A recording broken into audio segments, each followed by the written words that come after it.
Actually হচ্ছে আমরা যাচ্ছিলাম, স্যার কিন্তু খুব ভালো ডিসিশন নিয়েছে। অ্যাম্বুলেন্স থেকে দেখাতে বলবো আর ভাইয়ের মুখ থেকে দেখাতে বলবো। ভাই হচ্ছে কোনো পেশেন্ট নেই গাড়িতে, কিচ্ছু নেই। স্যার কী করেছিল একটু বলুন স্যার। উনি ওখানে লালবাতি জ্বালিয়ে হুইসেল দিয়ে বেরোচ্ছে, সামনে একটা বাচ্চা পড়েছে, ও তাও রানিংয়ে বেরিয়ে এসছে, যার জন্য গাড়িটাকে আমি দৌড়েছে ধরতে আসলাম, যাতে মানে এগুলো শিক্ষা হোক, যাতে কিছু না করে ভবিষ্যৎ। আমরা কলকাতা পুলিশকে অনেক উল্টোপাল্টা কথা বলি, বাট এই যে ডিসিশনগুলো আছে আমি বলবো গাড়িটাকে একবার দেখাতে, নাম্বারটাকেও দেখাতে। গাড়িতে না কোনো পেশেন্ট আছে না কিছু, নীলবাতি গাড়ি চালিয়ে এই যে আমাদের ড্রাইভার ভাই হুইসেল দিয়ে মানে কোনো রকম তাড়া নেই, ও জাস্ট এখানে এসে একটুখানি রেস্ট করবে, তাই নিজের মানে ক্ষমতাটাকে অপব্যবহার করছে। আর সেখানে কলকাতা পুলিশ স্যারকে দেখাবো, স্যার কিন্তু ধরেছে।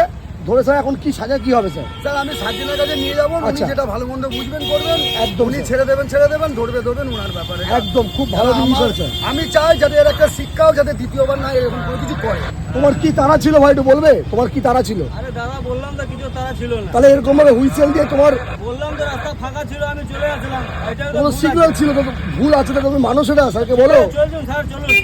দেখেছেন কথাবার্তা শুনছেন, কি বলবো এটা স্বীকার করে না যাতে করছেন করুক না, ভিডিও করবে কি করবে, তুমি ভুল করেছো সেটা স্বীকার করেছো, ভুল করেছো ভুল করলাম তো বলছি তো ভুল হয়ে গেছে। বাস, আবার যত কথার কিছু নেই তো।